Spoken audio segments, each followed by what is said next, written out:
lipiwa bili kama ulivyomsikia, kuna kitu chochote ambacho nataka kufanya kinachoweza labda unachotaka kujiendeleza, kwa mfano kwenye masuala ya usafiri kwa wale wanangu wa bodaboda nafikiri hapa hii ndio fursa yao. Kama unahisi unataka kuwa labda mfanya biashara kwenye upande wa bodaboda, basi kwa siku hii leo nafikiria pia litakwenda kuongelewa hili. Lakini pia kwa wewe msomi ambao unahitaji mkopo, lakini pia unahisi unashindwa kwenye masuala ya ada, basi Orbit Microfinance Limited leo ipo hapa kwa ajili ya kukupatia nafuu wewe msomi na ukaweza kuendelea na masomo yako kama kawaida. Turudi sasa kwenye hii ya lipiwa bili. Naam. Lipiwa bili ni huduma ambayo kama ulivyosema, chochote kile ambacho mtu anahitaji anaweza kulipiwa. Ni vigezo gani ambavyo mnaviangalia? Na je, ni vitu gani ambavyo mmeviweka vinavyoweza kulipiwa? Ni usafiri tu na ada ya shule ama kuna na mambo mengine? Tumelenga vitu vingi kulingana na mahitaji ya yule mtu ambaye anahitaji kupatiwa hiyo huduma.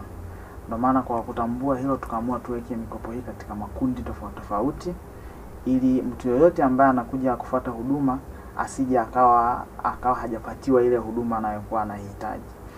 Na tunaposema lipiwa bili, maana yake ni kwamba hatulipii usafiri peke yake. Tunaweza tukawa labda tuseme mtu alikuwa hana bodaboda, lakini yeye ana ndoto za kuwa na bodaboda kwa maana imiliki afanye shughuli za usafirishaji. Kwa hiyo kigezo cha kwanza anatakiwa yeye awe mkazi halali wa Zanzibar. Yaani hilo ndo tunalizingatia zaidi. Lakini la pili, anaweza akawa ni Mtanzania bara lakini akawa anaishi Zanzibar, hiyo tumtoe hofu. Kama anaishi Zanzibar, hiyo pia anayo hiyo fursa. Lakini kingine atatakiwa awe na mdhamini anayekuwa na mdhamini kwenye hiyo huduma yake anayekuwa analipiwa bili. Akishakamilisha atatuambia anataka kununuliwa nini au anakihitaji nini. Kwa mfano kama akiwa anahitaji bodaboda, sisi hatununui bodaboda. Yeye atatupa maoni yake, anahitaji bodaboda ya design gani au ya muundo upi. Ndiyo. Tutampa fursa yeye aende akatafute kwenye moja ya maduka yanayokuwa zinapatikana hizo bodaboda.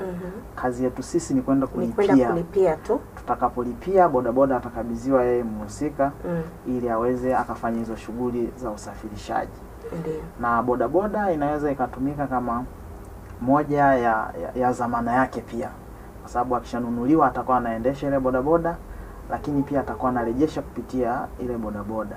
Kwa akishanunuliwa tutamkabidhi, ataendelea na maisha mengine, lakini atakuwa anarejesha kidogo kidogo hadi huo mkopo utakapokuwa umekamilika. Ndio unapoongelea kwenye masuala ya mdhamini, labda mdhamini awe na sifa gani? Kwanza, mdhamini tunayemlenga anakuwa moja msimamizi wa ule mkopo. Kwenye masuala ya mikopo tunasema kuna mkopaji namba moja, kwa maana yule ambaye anaidhinishwa anakuwa ni mkopaji, lakini mtu wa pili mkopaji namba mbili ambaye anakuwa mdhamini. Kwa sababu zozote zile au inapokuwa inatokea changamoto, mdhamini pia anaweza akawa moja sehemu ya kufanikisha kwenye ulipaji wa ile deni linalokuwa linabaki au kwenye kile kitu ambacho alikuwa amelipiwa. Na mdhamini, kigezo cha kwanza anaweza akawa ndugu, mume au mke kama mtu ameoa au ameolewa, lakini pia watu wake wa karibu kwa maana ya familia au mtu wake wa karibu zaidi. Kwa sababu tunaamini huwezi kumchukua mdhamini wa mbali au mtu wa mbali anaweza akakudhamini wewe wakati akiwa hakufahamu. Hilo ndo tunalokuwa tunalenga zaidi. Na mtazamaji, kwa wewe nilivyosema, kama unahitaji kufanya hii biashara labda ya bodaboda, leo ni fursa yako mtazamaji.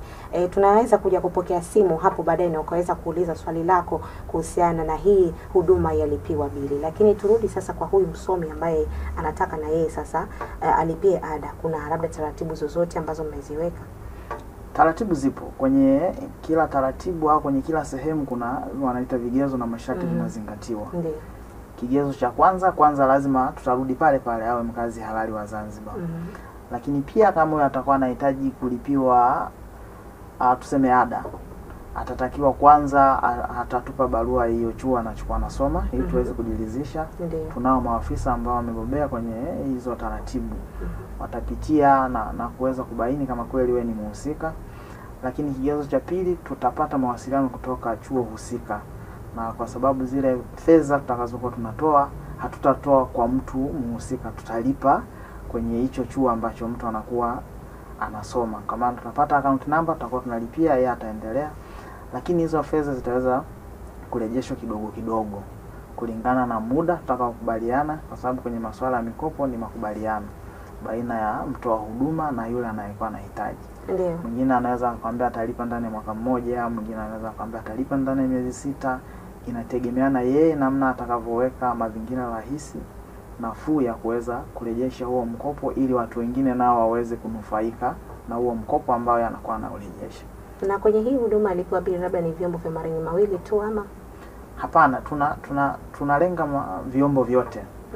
Magari, bajaji, bodaboda, ni vyombo vya aina vyote, ilimradi chombo cha usafiri.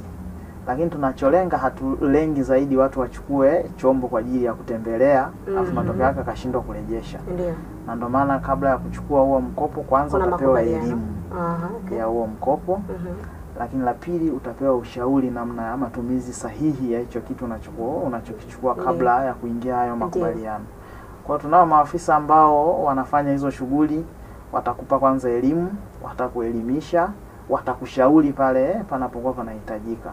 Au kama kuna cha kuongezea pia unaweza pia ukawauliza.